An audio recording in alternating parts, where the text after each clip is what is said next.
Hi friends, welcome back to my channel. React సిరీస్‌లో next మన concept setting up react with wheat. అంటే react ప్రాజెక్ట్‌ని మనము ఎలా సెటప్ చేయాలని చెప్పేసి ఈ యొక్క కాన్సెప్ట్‌లో మనము తెలుసుకుందాం. ఫస్ట్ మనము అంతకుముందు ప్రీవియస్ డేస్‌లో మనము క్రియేట్ రియాక్ట్ యాప్ అని చెప్పేసి సిఆర్ఏ అని చెప్పేసి ఒక కమాండ్ ఉండేది అఫీషియల్ టూల్.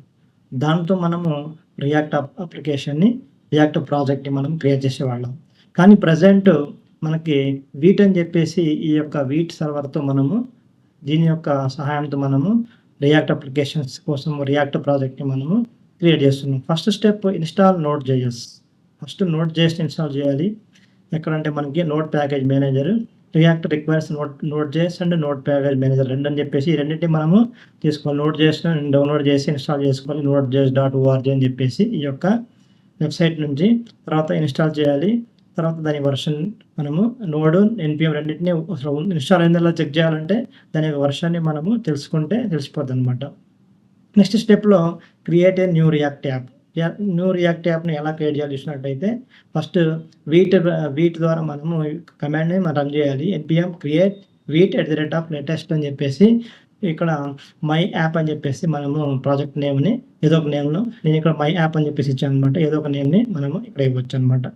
దాని తర్వాత కమాండ్ రన్ చేసిన తర్వాత మనం నెక్స్ట్ ప్రాజెక్ట్ ఫోల్డర్‌లోకి మూవ్ అవ్వాలి. అంటే సీడీ అని చెప్పేసి మనము డైరెక్టరీ చేంజ్ చేయాలన్నమాట. సీడీ చేంజ్ చేసి మన ప్రాజెక్ట్‌లోకి వెళ్ళిపోయిన తర్వాత అక్కడ ఎన్‌పిఎం ఇన్‌స్టాల్ అని చెప్పేసి ఒక కమాండ్ రన్ చేయాలి. ఎందుకంటే ఇక్కడ ఎన్‌పిఎం దీనికి సంబంధించిన డిపెండెన్సీస్ అన్నీ కూడా మనకి ఇన్‌స్టాల్ అవ్వాలి కాబట్టి ఎన్‌పిఎం ఇన్‌స్టాల్ అని చెప్పేసి మనం ఇన్‌స్టాల్ చేస్తే మనకి ఎన్‌పిఎం అనేది మొత్తం నోడ్ మాడ్యూల్స్ అనేవన్నీ కూడా ఇన్‌స్టాల్ అయిపోతాయి.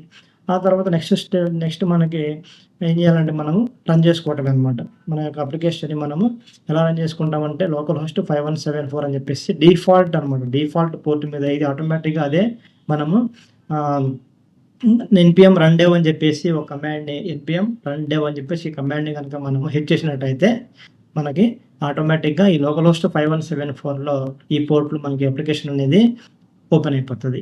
అయితే ఫోల్డర్ స్ట్రక్చర్ ఇచ్చినట్టయితే మనకి ముఖ్యంగా ఏమేమి ఉంటాయి మన అప్లికేషన్‌లో రియాక్ట్ అప్లికేషన్ ఇచ్చినట్టయితే node modules folder, public folder, SRC folder, package json, git ignore, readme.md అని చెప్పేసి ఇవి మెయిన్ బేసిక్‌గా మనకు ఒక అప్లికేషన్ క్రియేట్ చేసినప్పుడు ఒక ప్రాజెక్ట్‌ని క్రియేట్ చేసినప్పుడు మనకు ఉండే ఈ యొక్క ఫోల్డర్స్. నోడ్ మాడ్యూల్స్ అంటే డిపెండెన్సీస్. పబ్లిక్ ఫోల్డర్ అంటే దీనికి స్టాటిక్ సంబంధించిన ఇమేజెస్ కానివ్వండి, స్టాటిక్ ఫైల్స్ సంబంధించినవన్నీ ఇక్కడ ఉంటాయి. ఎస్ఆర్‌సి అంటే మనకి ముఖ్యమైన అప్లికేషన్ యొక్క సంబంధించిన అన్నీ కూడా ఇందులోనే ఉంటాయన్నమాట. ప్రాజెక్ట్‌కి సంబంధించినవన్నీ కూడా ఇక్కడే ఉంటాయి మనకి కంపోనెంట్.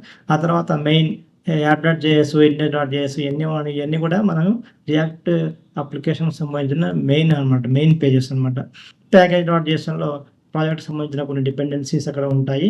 గిట్ ఇగ్నోర్‌లో మనం ఏదైతే మనము బిల్డ్ చేసేటప్పుడు మనకి కొన్ని ఇగ్నోర్ చేయాలన్నమాట. అన్నీ మనం బిల్డ్ చేయకూడదు ఫైల్స్. ఏవైతే ఇగ్నోర్ చేయాలో వాటిని మనం గిట్ ఇగ్నోర్ అని ఈ యొక్క పేజ్‌లో మనము రాస్తాము.